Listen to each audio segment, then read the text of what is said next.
Today, I'm going to do two things. One, I need you to understand that Arabic is extremely easier to learn by yourself than you think.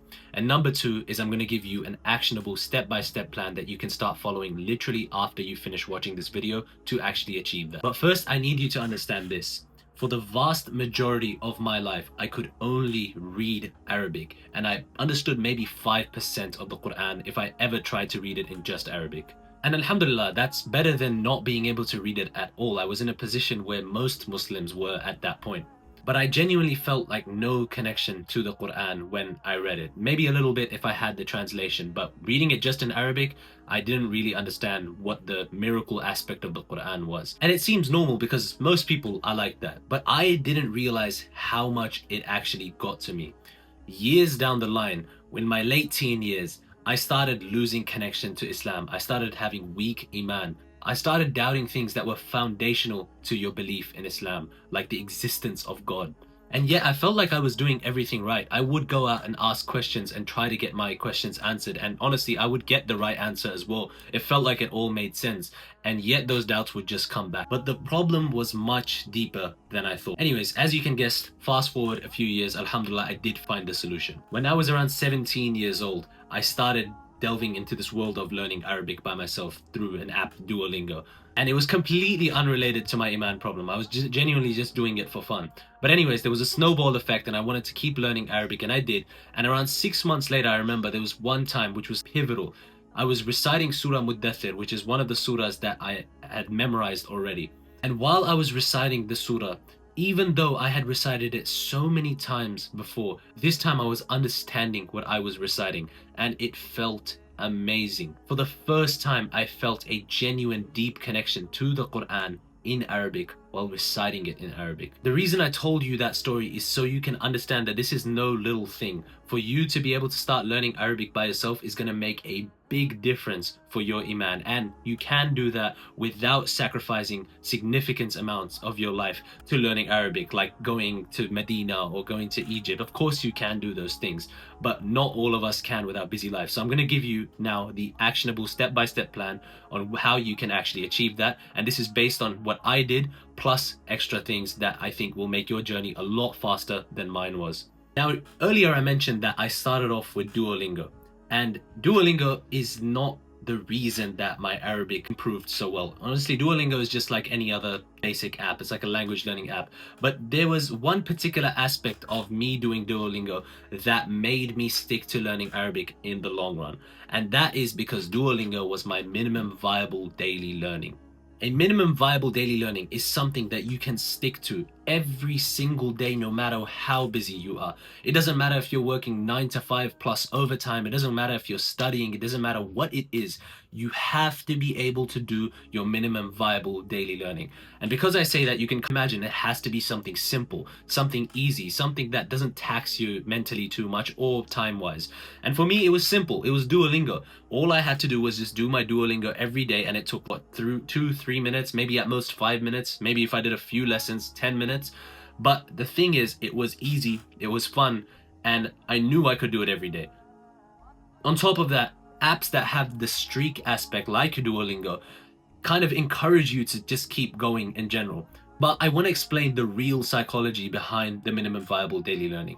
What I've noticed with most people when they want to learn any language, and this is really important, is that the reason they will quit is because they weren't doing anything, and because of them not doing anything for a few days towards their goal makes them lose momentum, and that 3 days turns into 1 week, turns into months, and then they've officially quit. When you have a minimum viable daily learning, there is an anchor to your learning. You know that if you're doing the minimum viable daily learning every day, you are at least still locked into your journey of learning Arabic. So that is why it's really important that you choose a minimum viable daily learning. It doesn't have to be Duolingo, it can be any other app as well. And there's a whole list in my free community at the bottom. You can check it out for free. Now, the next thing is the most important part. Now, minimum viable daily learning is also really important, but for your actual learning, this is going to be the most important. And that is a way for you to get vocabulary reliably and easily, and a lot. Because vocabulary is what makes up a language. I say this in every video, but vocabulary is so important. You could spend a little bit of time learning the grammar, And once you've done that, you have to move on to vocabulary. It is so important because when you teach a baby a language, you don't teach the baby the grammar rules first. You teach them words. You teach them A's for apple, B's for banana. That way, they keep learning new words and then they pick up phrases along the way. And then their brain makes the mental connections and puts everything together. And then they start speaking. Within a couple years, a baby will start speaking, and yet it hasn't learned any grammar rules. And that is because a language is made up of words primarily, not grammar rules. So for Arabic, this is no different. And in fact, it's actually better in Arabic because Arabic has the concept of root letters, meaning if you learn a word of a certain topic, you will instantly pick up multiple other words because words in Arabic of a similar subject are all based off the same 3 root letters. Whereas in English, author is completely different to book, the word itself. But in Arabic, it's not like that. So vocabulary is not only fun to pick up on, it's also really fast. So my recommendation would be to learn 3 to 5 new words every single day if you're serious about learning Arabic. 3 to 5 words every single day is very doable, especially if you do something with flashcards. You have the word at the front and the meaning at the back and you just go through them every day. Or you could just put it on your wall like I have over there and you could treat it as flashcards, and plus it surrounds you all the time. If you can't be bothered with paper, even though I recommend it a lot, there are apps out there that can help you do that as well. There's this one app called Link that has story kind of method, and the words that you don't understand in the stories that you read every day, you click that word and it adds it to digital flashcards. If not, you can use Anki. There are so many options out there, but what you need to understand is that you just have to spend a lot of time on vocabulary on top of everything else. One really big thing that I don't mention too much, but this is really important, and honestly for me, the most fun part of learning any language and also practically the most useful, and that is to start translating the world around you in Arabic. Obviously, it would be amazing if you have a friend that you can speak to in Arabic all the time, but you by yourself have to build your level of comprehension and speaking as well by just observing the world around you and trying to translate everything around you into Arabic. When you see a tree, don't think tree, think shajara. When you see a house, don't think house, think bayt. When you see a road, don't think roads, think tariq. Like that, you just keep translating everything around you into Arabic. You hear announcements in the train, translate that announcement into Arabic. You hear somebody say something to somebody else in English, translate it to Arabic. That way you build neural connections really fast. I'm not being scientific, I'm just saying in a figurative sense, your brain makes these connections super fast. And that way, when you actually speak in Arabic to someone, rather than mentally translating your English to Arabic, you'll be directly speaking in Arabic because you've associated those words directly with the thing, rather than to the English translation of that thing, then to that thing, rather than shajara to the actual tree itself. It would be like shajara literally means that thing over there, a tree. So that is one of my best tips that I can give you. Start translating the world around you into Arabic. This applies to any language you want to learn. Obviously, do it for Arabic. Another thing that's really important, and this ties into what I was just saying right now, is communication. If you have a friend, of course, speak to them once a week at least for 5 to 10 minutes in Arabic. That will do wonders for your Arabic learning, just once a week.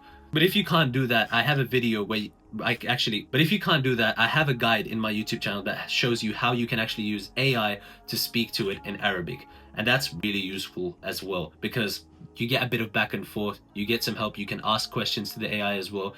And you have AI, may as well use it to fulfill your goals. If you can't do that, I do this thing, and one of my students does it really well as well, is just record yourself having conversations in Arabic.